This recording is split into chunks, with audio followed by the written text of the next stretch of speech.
যায়েদ হচ্ছে আমার নবীজির পালক পুত্র। যায়েদ এইদিকে আসে, নিয়ে আসলেন।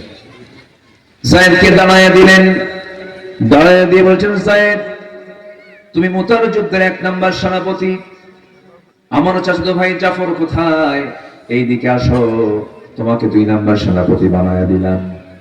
আব্দুল্লাহ বিন রাওহা এইদিকে আসো, তুমি 3 নাম্বার সেনাপতি। ও আমার সাহাবীরা, এই 3 জনের সেনাপতি যদি শাহাদাত বরণ করে তোমাদের মধ্যে একজন সেনাপতি সিলেকশন দিয়ে দিবা। মুনাফিকরা, ওদের বুদ্ধি কম না বেশি? মুনাফিকের বুদ্ধি কম না বেশি? মাথার মধ্যে একটু পেঁয়াজ বেশি, মানে ওদের তার একটু বেশি লম্বা, ওদের তার একটু বেশি লম্বা।